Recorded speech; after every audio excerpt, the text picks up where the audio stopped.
Let's, in the meantime, begin with a breaking update as far as the bulldozer action that is often taken in Uttar Pradesh. That has been taken up for hearing in the Supreme Court. And the Supreme Court has been raising questions and receiving excerpts also from the top court's initial observations, where it asked the Yogi government how it can demolish the house of an accused or as a convict. Let me go across to Harish now, our legal editor joining in. Harish, there are tough words that has been used by the Supreme Court, especially when it comes to the bulldozer justice taken out in Uttar Pradesh, saying that no demolition, even if a person is convicted. Can you give us the details exactly how it was taken up in the Supreme Court?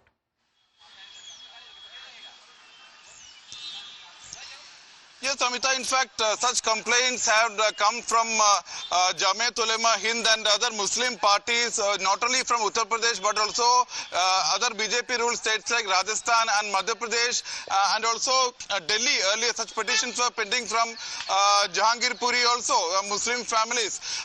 Today, Supreme Court has taken a very strong stand that how can such demolitions take place of people accused or even convicted in criminal cases, and even if he is convicted, because one is innocent until proved guilty. So just after a person is accused of a crime, how can his property or house be demolished? At this juncture, Solicitor General Tushar Mehta, who had appeared for the UP government and also other BJP states, said that we have already made our stand in an affidavit that only if there is a violation of municipal law and if the structure is illegal, we have acted. So wherever there has been action, there has been violation of municipal laws, that particular structure is illegal. At this juncture, Supreme Court said that then we give an assurance that such action will not take place if there is no breach of municipal laws. We will document it.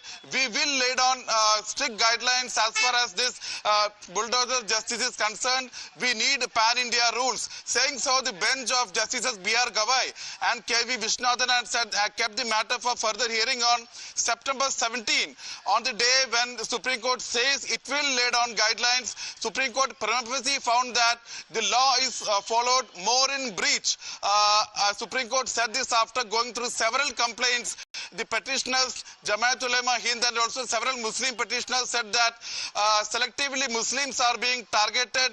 Only the minorities are being targeted in all such cases. If Supreme Court goes through the complaints, the Supreme Court said that it will go through the complaints and said that rule of law should prevail, and repeatedly said that the properties of convicts, of accused or suspects or even convicts can't be demolished in such fashion.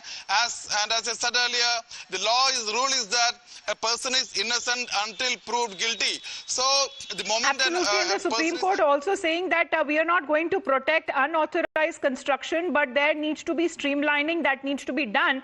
However, on part of the UP government side, they have been saying that they may come out with some solution that may need to be followed or some guidelines that need to be set. Harish.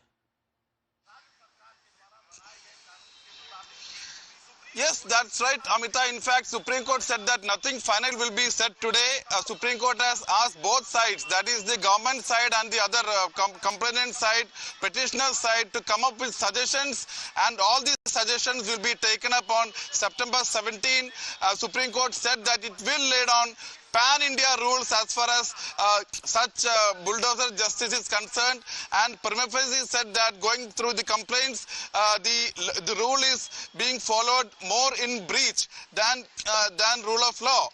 This is when the Solicitor General Tushar Mehta assured that an affidavit has already been filed in this matter, in which it was very clearly said that the government is not targeting minorities, or soon after a person is accused of a crime or convicted of a crime, the property is not demolished, but only when there is proof that there is a violation of municipal laws and if that particular property is illegal. So, all right. So if the construction is unauthorized, even in such cases, it has to be in accordance with the law. That is the observation coming in from the Supreme Court. As Harish pointed out, the next hearing on the matter will be taking place on the 17th of this month. Thank you very much for the moment, Harish, for joining in. Let's quickly